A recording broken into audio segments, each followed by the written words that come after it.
Evangelho segundo Lucas, capítulo 23. Jesus perante Pilatos e perante Herodes. E levantando-se toda a multidão deles, o levaram a Pilatos.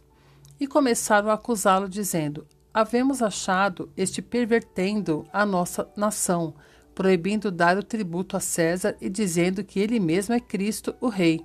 E Pilatos perguntou-lhe, dizendo: Tu és o rei dos judeus? E ele respondendo disse-lhe: Tu o dizes. E disse Pilatos aos principais dos sacerdotes e à multidão: Não acho culpa alguma neste homem. Mas eles insistiam cada vez mais, dizendo: Alvoroça o povo, ensinando por toda a Judéia, começando desde a Galiléia até aqui. Então Pilatos, ouvindo falar da Galiléia, perguntou se aquele homem era galileu. E sabendo que era da jurisdição de Herodes, remeteu-o a Herodes, que também, naqueles dias, estava em Jerusalém. E Herodes, quando viu a Jesus, alegrou-se muito, porque havia muito que desejava vê-lo, por ter ouvido dele muitas coisas, e esperava que ele veria fazer algum sinal. E interrogava-o com muitas palavras, mas ele nada lhe respondia. E estavam os principais dos sacerdotes e os escribas acusando-o com grande veemência.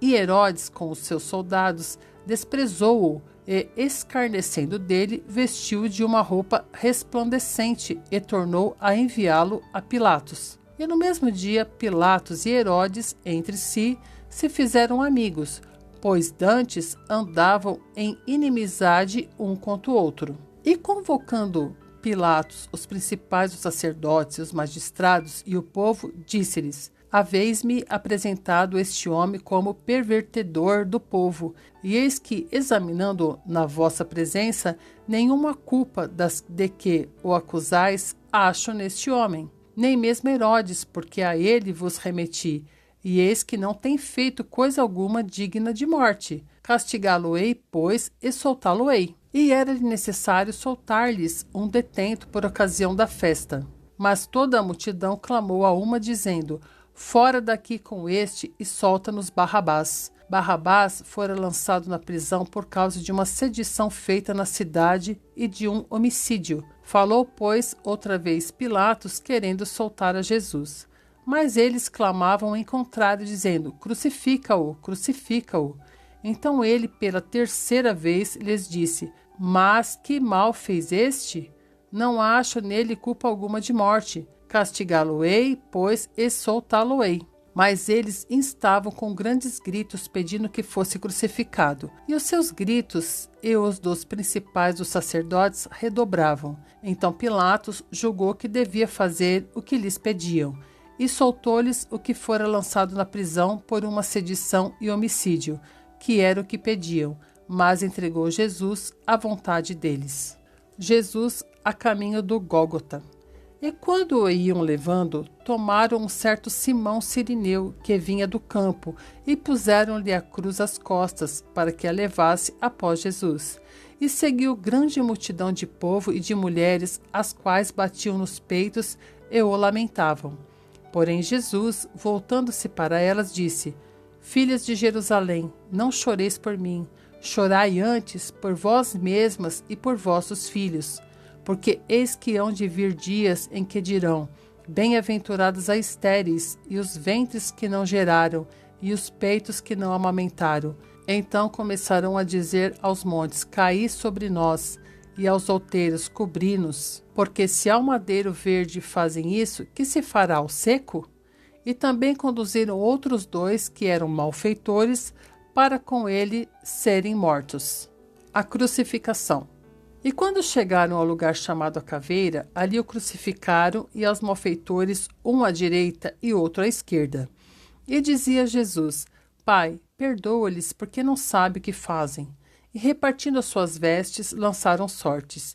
E o povo estava olhando.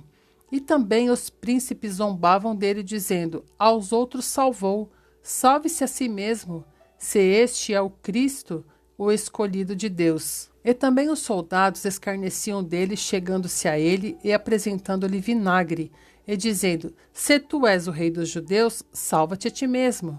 E também por cima dele estava um título escrito em letras gregas, romanas e hebraicas: Este é o rei dos judeus. E um dos malfeitores que estavam pendurados blasfemava dele, dizendo: Se tu és o Cristo, salva-te a ti mesmo e a nós. Respondendo, porém, o outro, repreendiu-o, dizendo: Tu nem ainda temes a Deus, estando na mesma condenação? E nós, na verdade, com justiça, porque recebemos o que os nossos feitos mereciam, mas este nenhum mal fez. E disse a Jesus: Senhor, lembra-te de mim quando entrares no teu reino.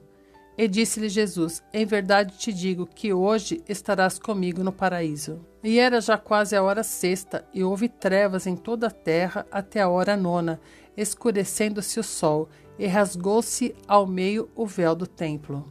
E clamando Jesus com grande voz, disse: Pai, nas tuas mãos entrego o meu espírito.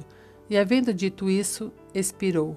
E o centurião, vendo o que tinha acontecido, deu glória a Deus, dizendo: Na verdade, este homem era justo.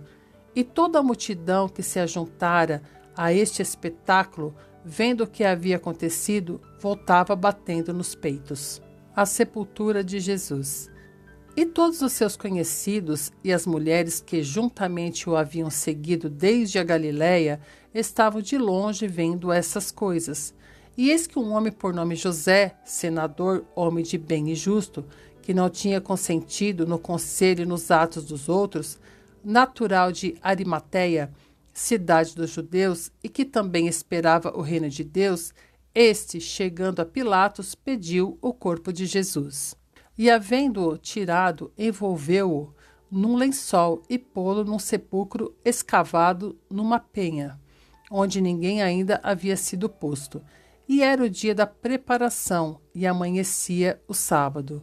E as mulheres que tinham vindo com ele da Galiléia seguiram também e viram o sepulcro e como foi posto o seu corpo.